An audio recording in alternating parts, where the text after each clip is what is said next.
একটা সময় ছিল যখন আমি সাজগোজের প্রেমে পড়েছিলাম, আর এখন আমি এই সময়ে সংসারের প্রেমে পড়ে আছি।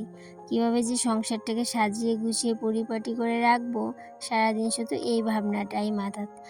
যাই হোক বন্ধুরা, অনেক কথা হবে, তার আগে বলো তোমরা সবাই কেমন আছো। আশা করছি রাধা মাধবের কৃপায় সবাই ভালো আছো। বন্ধুরা, আজকের দিনটা আমার জন্য অনেকটাই স্পেশাল। আর কেন আজকের দিনটা এতটা স্পেশাল সবটাই বুঝতে পারবে, জানতে পারবে সম্পূর্ণ ব্লগটা দেখার পর। সকালে চা টিফিন খাওয়ার পর এই করে আসলাম। আজকে আর বেশিটা চেঞ্জ করিনি, পুরনো বেশিটাই থাকবে। আর বালিশগুলো ডেকে রাখবো, যেহেতু আজকে বাড়ি থাকবো না, সেই জন্য আর বেশিটাও চেঞ্জ করলাম না।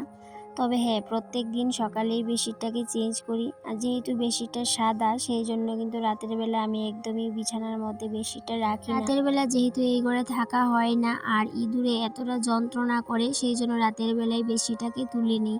আর আজকে যেহেতু থাকবো না বাড়িতে, সেই জন্য বেডশিটটা পাতাই। বালিশগুলোকে ঢেকে রেখেছি, আর কুশন আর বালিশের টাওয়ালগুলোকে তুলে রেখে দিয়েছি। তো যাক, এদিকে আজকে আর এই ঘরে আসবো না। আর এখন চলে যাবো রান্নাঘরে, যেহেতু রান্নাবান্না হয়নি। ভেবেছিলাম দুপুরবেলায় যাব, কিন্তু দুপুরবেলা যেহেতু যাওয়া হয়নি, দুপুরে রান্নাটা করে নিই আর খাওয়া দাওয়া করে তারপরে কিন্তু বেরোবো। আর বেরোতে বেরোতে ওই সন্ধে হয়ে গেছিলো প্রায়। তো আজকে কেন বাবার বাড়ি যাচ্ছি সেটাই দেখো, তোমাদের বলা হয়নি। আজকে ছেলের জন্মদিন, সেই উপলক্ষেই বাবার বাড়িতে যাওয়া। তবে হ্যাঁ, প্রথমে ভেবেছিলাম বাড়িতেই ছোটো করে একটা কেক আনবো, অনুষ্ঠানটা করব না, আগে থেকেই প্ল্যান। তবে একটা প্রবলেমের কারণে প্ল্যানটা চেঞ্জ হয়ে গেছে। এখন বাবার বাড়িতে যাব, সেখানে কেকটা কাটাবো। তবে অন্যান্য বছর কিন্তু আমি মন্দিরে যাই, তো এবার আর কোথাও যাওয়া হয়নি। বছর বাড়িতেই ঠাকুরের পুজোটা দেব। তবে অন্যান্য বছর বাড়িতে পুজো দেই পায়েস করে, মন্দিরেও যাই, কিন্তু এই বছর আর যাওয়া হলো না মন্দিরে। তো এইদিকে আমি রান্নাটা শেষ করে রান্নাঘরটা পরিষ্কার করে চলে যাব আমি ঠাকুর ঘরে। কি রান্না করলাম দেখতেই পেয়েছো, যে কচুর লতি দিয়ে শুটকি রান্না করেছি আর টমেটোর টক। তবে হ্যাঁ, টমেটোর টকটা আমি রাতেই করে রেখে দিয়েছিলাম, আর এখন শুধুমাত্র আমি ভাত আর কচুর লতিটাই রান্না করেছি।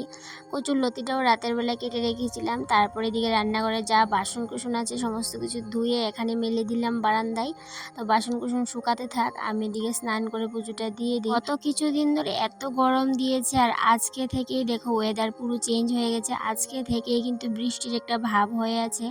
এই যে কটা দিন ধরে এত বৃষ্টি হয়েছে, শুরুয়াত কিন্তু আজকে থেকেই হয়েছিল। আজকে হচ্ছে সোমবার, আর আজকে থেকেই বৃষ্টির সূত্রপাত। এদিকে আমি ঠাকুর ঘরে গিয়ে ঠাকুরের সমস্ত কিছু পরিষ্কার করে বাসন কুসন ধুয়ে নিয়েছি। তারপরে হাতে নিয়ে নিলাম আমার এই শখের মিনি রাইস কুকারটা। যে মিনি রাইস কুকারটা আমি নিয়েছি ঠাকুরের জন্য, ঠাকুরকে কোনো কিছু করে দেব বলে। তবে হ্যাঁ, আজকে তোমাদের সাথে আমি এই মিনি রাইস কুকারটার ভালো দিকটাও শেয়ার করব, খারাপ দিকটাও শেয়ার করব, যে ভালোটা কোন দিকে আর খারাপটা কোন দিকে। সত্যি কথা বলতে, এই মিনি রাইস কুকারে এমনিতে কোনো কিছু রান্না করলে পুরা লাগার কোনো সম্ভাবনা নেই, কিন্তু পায়েসটা করতে গেলে একটু সমস্যা হয়ে যায়। অন্য কিছু করলে তেমন কোনো সমস্যা হয় না, কিন্তু পায়েসটা করতে গেলে একটু নিচে ধরে যায়, মানে একটু কালো কালো হয়ে যায়, সেই জন্য আমার ভালো লাগেনি। দুধটা জাল করার সময় দুধটা একটু নিচে লেগে যায়, আবার এটা কিন্তু উপরে উঠে আসে, তখন কিন্তু পায়েসটা একটু কালো হয়ে যায়। সেই জন্য আমার এই খারাপ দিকটাই তোমাদের সাথে শেয়ার করলাম। কিন্তু ভালো দিকটা হচ্ছে যে তুমি ঠাকুরকে অন্ন করে দিতে পারবে, সিদ্ধ অন্ন, কোনো সমস্যা হয় না। ঘরেও কিন্তু নিজে একলা যখন খাওয়ার জন্য যদি কেউ ইউজ করতে চাও, তাহলেও কিন্তু করতে পারবা। এই যে ভাজা পুরাও কিন্তু করা যায়, তাহলে মানে সেটার ক্ষেত্রে লাগবে না, কিন্তু পায়েসটা করতে গেলে একটু সমস্যা। জানো বন্ধুরা, মিনি রাইস কুকারটা আমার একটা শখের জিনিস, আমার সংসারের একটা ছোট্ট একটা শখের জিনিস। আর এই শখের জিনিসটার বদনাম করতে আমার একদমই ইচ্ছে ছিল না, তারপরও যেটা সমস্যা সেটাই তোমাদের সাথে একটু শেয়ার করলাম। আমরা তো নিম্নবিত্ত ঘরের বউ, আমরা কিন্তু শখের জিনিসগুলোকে কিন্তু খুবই ভালোবাসি। আর দামি দামি জিনিস না কিনতে পারলেও এই ছোট ছোট জিনিসগুলো দিয়ে আমরা আমাদের শখটা পূরণ করে থাকি। এদিকে বিকেলবেলা চলে আসলাম বাবার বাড়িতে। এসে এদিকে তোমাদের সাথে শেয়ার করলামই, ঠাকুরের সামনে মোমবাতি জ্বালানো হয়েছিল, তারপরে রান্নাটাও আমি করেছিলাম। তবে হ্যাঁ, বৌদি আমাকে হেল্প করে দিয়েছে, আমি শুধু চুলাতে বসে রান্নাটাই করেছিলাম, বেশ। এই রান্নাটা শেষ করে এখন ছেলে কেক কাটবে। আর এদিকে 3টা কেক কেন জানো? একটা কেক আমরা এনেছি, আমার হাজব্যান্ড এনেছে, আর দুই সাইডে যে ছোটো ছোটো দুটো কেক, এটা আমার ছোটো ভাই এনেছে, একটা বৌদির জন্য একটা ছেলের জন্য। কারণ গতকালকে বৌদির জন্মদিন ছিল, তো বৌদি তো আর কেক কাটেনি, তাই জন্য ভাবলো আজকে কেটে নেবে। কিন্তু 3টা কেক সাজানো হয়েছে, বৌদি কিন্তু কেক কাটেনি। বার্থডে উপলক্ষে কাউকে কিন্তু নিমন্ত্রণ করিনি, শুধুমাত্র ঘরের লোকই, পাড়া প্রতিবেশী বা আত্মীয় স্বজন কাউকে কিছু বলিনি। তবে হ্যাঁ, পাড়া প্রতিবেশী সন্ধেবেলায় অনেকজনই এসেছিল। এমনিতেই প্রত্যেক দিনই কিন্তু আমাদের আমার বাবার বাড়িতে পাড়া প্রতিবেশী ঘুরতে আসে বা গল্প করতে আসে। তো যারা যারা এসেছিল তাদেরকে কিন্তু মিষ্টি সিঙ্গারা দেওয়া হয়েছিল।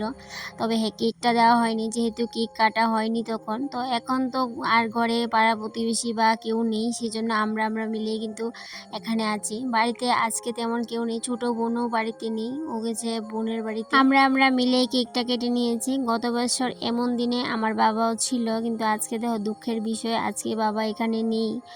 আর খুবই বাবার কথা অনেকটাই মনে পড়েছিল। তো যাই হোক, যে যাবার তো চলেই যাবে, কারণ সবাই কিন্তু আমরা অমর না, সবাইকে একদিন যেতে হবে। তো যাই হোক, এদিকে কেক টেক কাটলো, আনন্দ করলো, কিন্তু বৌদি কিন্তু কেক আর কাটলো না, তারা দুই ভাই মিলেই কেকটা কাটলো। তো কেক কাটার পর এদিকে আনন্দ ফুর্তি হলো, খাওয়া দাওয়া হলো। সকালে ভেবেছিলাম বাড়িতে চলে যাব, কিন্তু বৌদিও বললো থাকার জন্য। আর কেন জানি না, আজকের দিনটা আমারও থাকতে ইচ্ছে করছিল, সেই জন্য থেকে গিয়েছিলাম। আর এই যে একটু বৃষ্টি বৃষ্টি ভাব হয়ে আছে, এখন বৃষ্টি আসছে, বৃষ্টি পড়ছে, আবার একটু থামছে, এই চলছে। আর এদিকে রাতের যে কেকের যে ক্রিমটা ছিল, এই ক্রিমটা তো খাওয়া হয়নি, ক্রিমটাকে আমি এক সাইড করে তুলে রেখেছি, আর কেকটাকে পিস পিস করে ফ্রিজে রেখে দিয়েছিলাম। যেহেতু কেক 3টা আর ঘরের লোক তেমন নেই, তো সেই জন্য কেকটাকে পিস পিস করে ফ্রিজে রেখে এদিকে ক্রিমটা নিয়ে চলে আসলাম পুকুর পাড়। কারণ মাছে ক্রিম খেতে খুব ভালোবাসে। আর ক্রিমটা যখন পুকুরে দেওয়া হচ্ছিল, মাছে এতটা আনন্দ কি বলবো। সেই সাথে মাছের খাওয়ানো একটু নিয়ে গেছিলাম, বৌদি বলছিল যে একটু খাওয়ান নিয়ে যাও মাছের, দেখবে মাছ কতটা খুশি। তো এইদিকে সবাই মিলে একটু পুকুর পাড় মাছকে খাওয়ান টাওয়ান দেওয়া হলো। আর তারপর বিকেলবেলা খাওয়া দাওয়ার পর লুড্ডু নিয়ে বসলাম। তো লুড্ডু খেলে 2 পার্টে আমি হেরে গেছিলাম। তারপর তৃতীয়বার আমি গোল দিয়েছি মাকে আর বৌদিকে। তারপর লুড্ডু খেলে রেডি হয়ে বাড়ির উদ্দেশ্যে রওনা, কারণ থাকবো না, যেহেতু ছেলের পরীক্ষার রুটিন দিয়ে দিয়েছে। তো এদিকে বিকেলবেলা যখন বাড়ি যাচ্ছিলাম, তখনই কিন্তু হালকা হালকা বৃষ্টি হচ্ছিল। আর বাড়ি যাওয়ার পর তো এত বৃষ্টি শুরু হয়েছে কি বলবো। গতকাল বিকেলে বাড়ি এসেছিলাম, তখন থেকে যে বৃষ্টি শুরু হয়েছে, এখন পর্যন্ত থামার নাম নেই। দেখো আমাদের বাড়ির কি অবস্থা হয়ে আছে। আর কিছুক্ষণ যদি বৃষ্টি হতো, আমাদের ঘরে সোজা জল ঢুকে যেত। তবে হ্যাঁ, ভগবানের কৃপায় কিন্তু ঘরে জল ঢুকেনি। তো এদিকে নিয়ে আসলো মাছ, গুড়া মাছ, ছোট ছোট মাছ। তো মাছ কাটছিলাম, তো এর মধ্যে আবার ছোট ভাই ফোন করেছে। কেন ফোন করেছে তোমাদের সাথে সেটাও শেয়ার করব। আর যখন ছোটো ভাই ফোন করেছে, তখন ছেলেকে বললাম যেতে, রাস্তাতে যেতে। তো দেখো, ছেলের হাতে একটা পুটলা ধরিয়ে দিয়েছে। তো পুটলার মধ্যে কি, প্রথমে তো আমি বুঝতে পারিনি, তারপর খুলে দেখি পুটলার মধ্যে আবার ভাই মাছ দিয়ে দিয়েছে, ইলিশ মাছ। ভাইয়েরই মাছ দেওয়া দেখে বাবার কথা ভীষণ মনে পড়েছে, কারণ বাবাও আগে ভালো কিছু বাড়িতে নিয়ে গেলে আমাকে কিন্তু দিয়ে যেত। আর ভাই কিন্তু আজকে প্রথম দিয়েছেনি, ভাই কিন্তু আরও অন্য সময় ভালো কিছু নিয়ে গেলে আমাকে কিন্তু দিয়ে যায়। তো সেটাই বাবার কথা ভীষণ মনে পড়িয়ে দেয়, মনে করিয়ে দিল, অনেকটাই কিন্তু বাবার কথা আজকে মনে পড়ছে। তো এইদিকে মাছের মাথাও দিয়ে গেছে, ইলিশ মাছের মাথা। তো ইলিশ মাছের মাথাটা রেখে দেবো, আর ইলিশ মাছগুলো ভেজে নেব। আর এদিকে আমি বসিয়েছি ইন্ডাকশনে বাদাম ভাজা, কারণ এতটা বৃষ্টি দিয়েছে, বাদাম ভাজা খেতে আমার ভীষণ ইচ্ছে করছিল, সেই জন্য একটু বাদাম ভাজা বসিয়ে দিলাম। এদিকে ভাত বসালাম, আর ছোটো মাছগুলি ভাবলাম এখন আর রানবো না, রাতের বেলা রান্না করব। বাইরের অবস্থা তো দেখতেই পেলে কেমন অবস্থা হয়ে আছে, বাসন কুসন ধোয়ারও কিন্তু জু নেই, এমন অবস্থা হয়ে গেছে বাইরে। তো সেই জন্য আজকে তেমন কিছু রান্না করব না, খুবই শর্টকাট যা রান্না করা যায় সেটাই করব। সেই জন্য যেহেতু বাইরে মাছ দিয়ে গেছে, শুধুমাত্র ইলিশ মাছ ভাজা করব, আর কিচ্ছু না। বাকিগুলো রেখে দেবো, ছোটো মাছগুলোও রেখে দেবো, আর ইলিশ মাছের মাথাটাও রেখে দেবো। আর এইদিকে ছোটো মাছগুলো রাতের বেলা রান্না করব। এত বৃষ্টি দিয়েছে এই কটা দিন ধরে, এতটা খারাপ অবস্থা হয়ে আছে ঘরের বাইরের, কি বলবো। সেই জন্যই তোমাদের সাথে কোনো রকম ব্লগ শেয়ার করছিলাম না এতদিন। এখন ভাবছি যে প্রত্যেক দিনই দেবো, কিন্তু আমার যে একটা অবস্থা খারাপ হয়ে আছে এই বৃষ্টিতে, ঘরে বাইরের এমন অবস্থা, ব্লগ শেয়ার করার মতো অবস্থাই নেই। সেই জন্য তোমাদের সাথে কোনো রকম ব্লগ আমি এতদিন শেয়ার করতে পারি। অলসতা মানুষকে কতটা নিচে নামিয়ে দিতে পারে সেটার উদাহরণ সচেতন হলাম আমি নিজে। কারণ এই কিছুদিন ধরে এতটা অলসতা আমি করেছি আমার মানে ভিডিওর রিচ একদম ডাউন হয়ে গেছে, আর সেটার জন্য পুরোপুরি দায়ী আমি। কারণ আমি একদমই পরিশ্রম করিনি, আর পরিশ্রম না করলে কেউ কোনো কিছু কোনোদিন পায়নি আর পাবেও না। পরিশ্রমটাই হচ্ছে মেইন, পরিশ্রম করেই কিন্তু আশা করতে হয় আমাদের। পরিশ্রম না করে আশা করলে সেই আশা একদম বৃথা।